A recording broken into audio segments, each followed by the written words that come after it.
හරි. 2012 A level combined maths එක කොටස. ඒ කියන්නේ PO paper එකේ පළවෙනි ප්‍රශ්නය.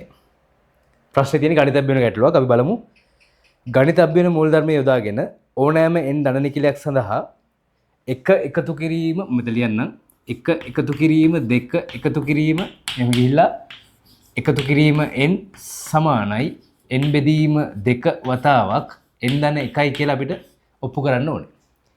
ගණිත අභ්‍යයන මූලධර්මය යොදාගෙන ඕනෑම n ධන නිකිලයක් සඳහා එක එකතු කිරීම දෙක එකතු කිරීම n සමානයි n බෙදීම දෙක වතාවක් n ධන 1 බව සාධනය කරන්න.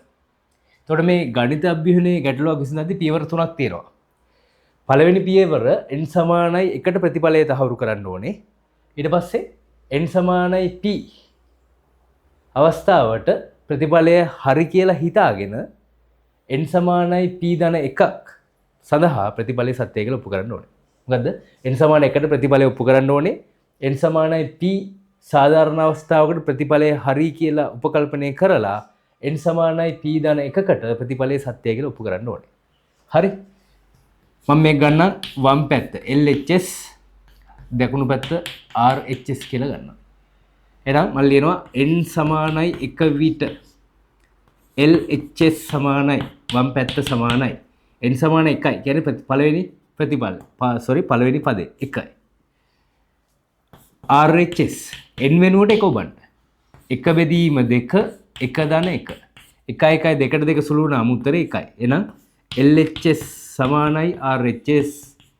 එම නිසා n සමානයි 1ට ප්‍රතිඵලය සත්‍ය වේ. ප්‍රතිඵලය සත්‍ය වේ. right. ඔන්න එහෙනම් n සමාන 1ට ප්‍රතිඵලය සත්‍යයි කියලා ඔප්පු කරා. ඊළඟට මම ගන්නවා n සමානයි p ට වරහන් ලියමු PIT z ධන කියලා. ඒ කියන්නේ p කියන්නේ ධන නිකලයක්. සඳහා ප්‍රතිඵලය සත්‍යයි කියලා. ප්‍රතිඵලය සත්‍ය යයි ගනිමු. ඒ කියන්නේ n තියෙන හැමතැනම p දාගන්න. 1 ධන 2 ධන n වෙනුවට p සමානයි. එහෙනම් මේ n වෙනුවට p බෙදීම 2යි p ධන 1යි. ඒ කියන්නේ මෙතන ඉන්නවා පද p ප්‍රමාණයක්. එහෙනම් ප්‍රතිඵලයක් දෙනවා p ඇසුරින්. පද p ප්‍රමාණයක්. ඒතකොට p වලින් ඉවරනේ උත්තරේ එන්නවත් ඕනේ p වලින්. එහෙනම් මොකද්ද? p බෙදීම දෙක වතාව p ධන 1යි. මේක හරි කියලා උපකල්පනය කරනවා. මේක හරි කියලා උපකල්පනය කරලා මෙතන පද p නේ තියෙන්නේ. පද p ධන 1කට හරි කියලා ඔප්පු කරන්න ඕනේ. හරිනේ? ඒතකොට ඒක ඔප්පු කරන්නේ කොහොමද? මෙතන පද p ප්‍රමාණයක් තියෙනවා. පද p ධන 1ක් වුණාම තව එක පදයක් මෙතෙන්ට ඕනේ. එහෙනම් මම කරන්නේ දෙපසටම p ධන 1 වෙනි පදේ එකතු කරනවා. ඒතකොට p ධන දැන් පළවෙනි පදේ මේක 1යි, දෙවෙනි පදේ 2යි, p වෙනි පදේ p. එහෙනම් p ධන 1 වෙනි පදය p ධන 1යි නේ. පළවෙනි පදේ 1යි, දෙවෙනි පදේ 2යි, p වෙනි පදේ p. එහෙනම් p ධන 1 වෙනි පදය p ධන 1යි. එහෙනම් මේ දෙපසටම මම p ධන 1ක් එකතු කරන්න ඕනේ. මම එහෙනම් එකට එකතු කරනවා p ධන 1ක්.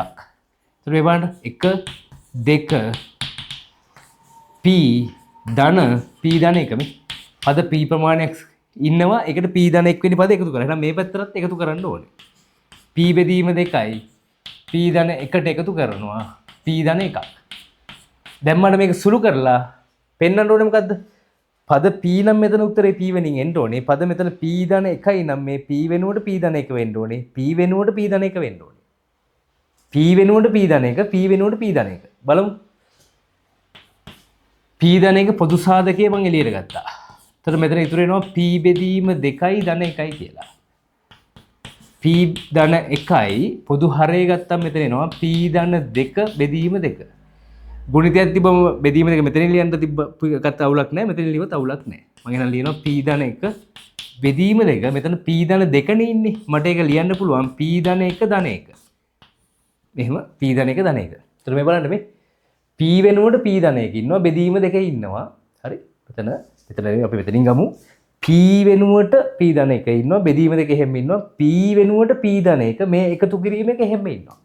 p හිටපු දන p ධන 1 බෙදීම 2 හැම ඉන්නවා. p වෙනුවට p ධන 1 අර එකතු කිරීම එක හැම ඉන්නවා. හරිද?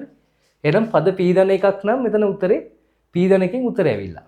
එහෙනම් p ට ප්‍රතිඵලය සත්‍ය නම් p ධන 1ට ප්‍රතිඵලය සත්‍යයි. එහෙනම් අපිට ලියන්න පුළුවන් මෙන්න මෙහෙම. මොකද්ද? n සමානයි p ට ප්‍රතිඵලය සත්‍ය නම් ප්‍රතිඵලය සත්‍ය නම් n සමානයි p ධන 1ට ප්‍රතිඵලය සත්‍ය වේ. 1ට ප්‍රතිඵලය සත්‍ය වේ. එම නිසා ගණිත අභ්‍යුහන මූලධර්මය අනුව n ධන නිකිල සඳහා මේක සඳහන් කරන්න ඕනේ n z සඳහා ඉහත ප්‍රතිඵලයේ සත්‍ය වේ. ඉහත ප්‍රතිඵලය සත්‍ය වේ. right අය බලන්න ගන්න අපිට වෙන්නන්න තියෙන 1 2 n දක්වා එකතුව n බෙදීම දෙක වතාවක් n ධන එක බව. එහෙනම් මම ඉස්සරම n සමාන 1ට ප්‍රතිඵලය සත්‍යයි කියලා තහවුරු කරා. n සමාන 1 වෙද්දී මෙතන පද 1යි කියන්නේ පළවෙනි පදේ 1යි n දෙක දාද්දී භාගයේ වතාවක් 1 1 2යි භාගයේ වතාවක් 2 කියන්නේ 1යි. එහෙනම් වම් පැත්ත දකුණු පැත්තට සමානයි. එම නිසා n සමාන 1ට ප්‍රතිඵලය සත්‍යයි. ඊළඟට මම n සමානයි p සාධාරණ අවස්ථාවක් ධන නිකිලයක් සඳහා ප්‍රතිඵලය සත්‍යයි කියලා උපකල්පනය කරා. සත්‍යයි කියලා හිතුවා. ඒ කියන්නේ කොහොමද? පද p ප්‍රමාණයක් ඉන්නවා n සමානයි p නම් මේ 1යි 2යි මෙහෙම ගිහිල්ලා p ප්‍රමාණයක්. එහෙනම් උත්තරේ එන්නත් ඕනේ p බෙදීම 2 p ධන 1. එහෙනම් මෙන්න හරි කියලා හිතුවා. ඊට පස්සේ මේ ප්‍රතිඵලය භාවිතා කරලා n සමානයි p ධන 1ට ප්‍රතිඵලය සත්‍යයි කියලා ඔප්පු කරන්න ඕනේ. n සමානයි p ධන 1 කිව්වම පද p ධන 1ක් ඉන්නවා.